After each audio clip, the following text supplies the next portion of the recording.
Hello guys. I am back with more Food and Nose podcast. My name is Bonisile, your host. I am going to be talking about, I don't know how to say whether it's Bruges or Brugge or Brugge.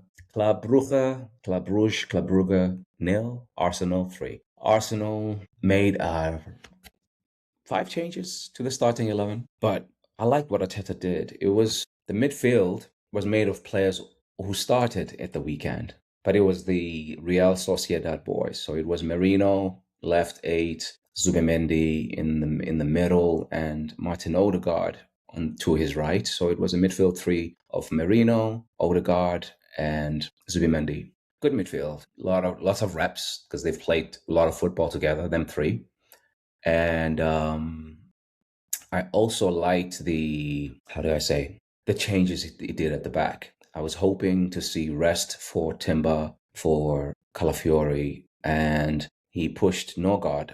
I'm glad that Norgard played. I thought he would have played in the midfield, but it was nice to see him play, even though it was at centre back. He got a full 90. So Norgard with Ngapier, and Ngapier came off later on for Calafiori. So it was a job share or time share at left centre back between Ngapier starting, playing 67 minutes, and then Calafiori coming in as well. So it keeps warm. And then Miles Lewis Kelly at left back, and White continued at right back.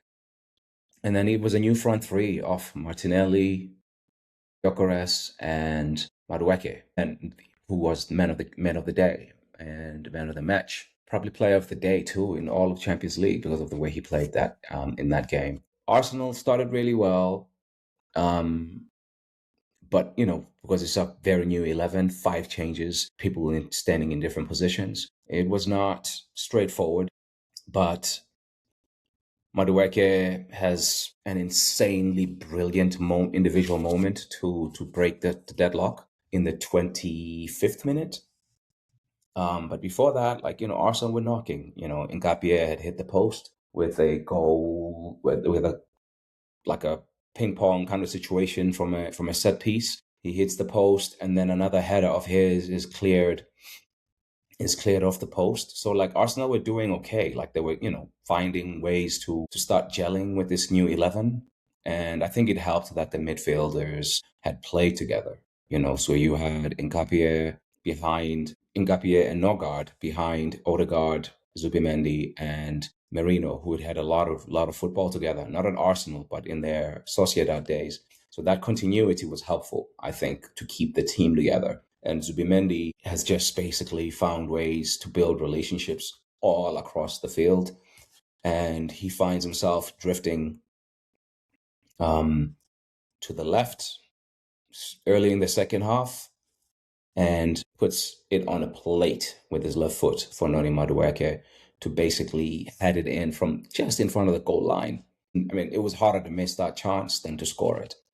And Arsenal are 2-0 up, begin early in the second half. To me, this game was not so much about the performance, even though I was happy for the most part with the performance, considering the number of changes and how many players were coming back from injury. I wasn't really looking for dominant scoreline or a performance, but we got a bit of a performance and we got a 3-0 win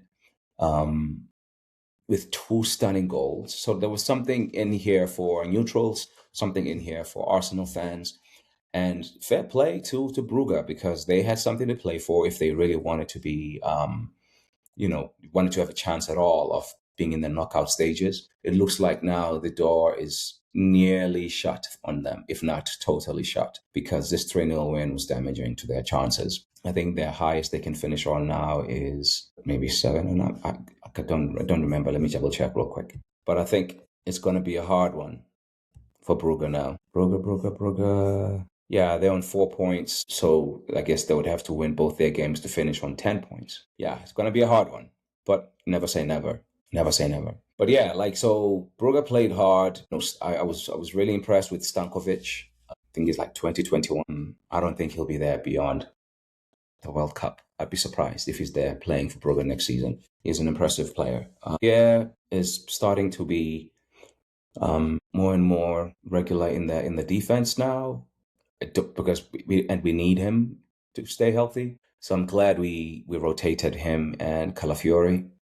And before I talk about the big picture stuff, how about that Martinelli goal? Gabriel Martinelli and the Champions League. They seem to be a very happy marriage right now. Martinelli and the Champions League. They seem to be made for each other. And long may this continue because Martinelli had a really hard year last year, and the year before that was not too good either. And so hopefully he can stay healthy. And if he and Jesus are healthy, I think they have a good working relationship together. There will be some good times for Arsenal fans. And I think Martinelli scoring a goal like that is really good for his confidence because he didn't look good when he came on at Aston Villa. I know he came on late, and when he started a game recently, was it the Chelsea game? I know there's a game when he started. I don't remember exactly. He didn't look too good. He's looked good as a substitute, but in this game he started and looked good. So I'm happy for him. Great goal. And to be honest, long may this streak continue for him. Hope he just starts streaking in the Premier League now a little bit because we need some goals there. And with him, Madueke doing what they did, it really means that Ateta now has some options in those wing positions that he can really count on. Like for about a month, we didn't have Martinelli, and for 2 months, we didn't have Noni, and now they're back available, which is going to only be good for someone like Saka, good for the team. The only thing that concerned me about the players who got minutes was maybe Gyökeres looking like he still needs a bit more time to look like the player we lost at Burnley. We got a player in there, but he seems to be a very slow build kind of player at this point in time. I don't know for sure, but it seems to me that he needs a lot of reps before he builds himself into match fitness and into a flow with his teammates. So I hope people will be patient with Gyökeres and that he will find his rhythm sooner rather than later because we need him to be hitting at least playability. He needs to be at least playable. And so this game was a training match for him. He got 60-something minutes, and I hope he gets more minutes against Wolves. I hope actually. Before I go to Wolves, let me talk a little bit more about some of the things that Arteta did that I liked in this game. I liked that he got Ethan on. I was hoping Ethan was going to get more minutes. And to be honest, I thought maybe Ethan would play instead of Zubimendi, even though Zubimendi had a really good game. I thought Zubimendi is another player who needs a rest. And so I thought maybe playing Merino in the 6, not perfect, but Merino in the 6 with Zubimendi on the bench. So Ethan and Odegaard playing as the two number 8s. I thought that would have been a good enough team in this game. It turns out Ateta, decided to go the way he did, and it was fine. Because that would have been 6 changes instead of 5. So maybe he didn't want to do that. And Ethan looked decent when he came on. Had a couple of neat little touches and had a couple of shots. And one that was really beautifully saved that could have made it for Arsenal. And it was nice to see Miles play as well. Miles getting some minutes. He hasn't let the team down when he has played. And I hope that he gets a bit more game time. These 2 teenagers, we need to build them. We need to keep them close to the squad in terms of like actual playing time, not just travel. They need to be playing. And I'm glad that they both played in this game. And I hope they get to see more minutes in Wolves and then they get to see more minutes against Crystal Palace. In the cup game, because that cup game is very awkwardly positioned between the beginning of the Christmas intense schedule and an Everton game that's on the 20th. So hopefully Arsenal gets players back in the back line, maybe Saliba, and then maybe soon after that, Big Gabby, maybe, early January, we'll see. But right now, I'm starting to feel a bit more confident in Arsenal's tide that's starting to change. In my view, I see an opportunity with these games that are coming up for Arsenal to really redirect the conversation now. They've had all these hard games away from home. If Arsenal are going to win this league, it's going to start in this next kind of block of games going between now and end of January. They have to now really start making a run. It's over with the 18-game unbeaten thing. You have a couple of really decent home runs. You don't need to leave London too much in this crazy schedule. and Liverpool come into town early January too. And then hopefully you get through this healthy, because I've been worried about the health. And I'm glad that at the moment there seems to be, you know, better news coming through on the health front. So looking ahead, I know little Marley Simon got a debut. I won't talk too much about that. It was cute. I'm not going to say too much more than that. Maybe he'll get more minutes. Thank you. I just thank him for resting Ben White's legs for the last 10 or so minutes of this game. But looking at Wolves, I think Arsenal should go with a very similar lineup to what they did in this Brugge game. I think if you do have Declan Rice back, maybe you do timeshare with him and Zubimendi, because Zubimendi does need a rest. He's played the most minutes of any Arsenal player not named David Raya.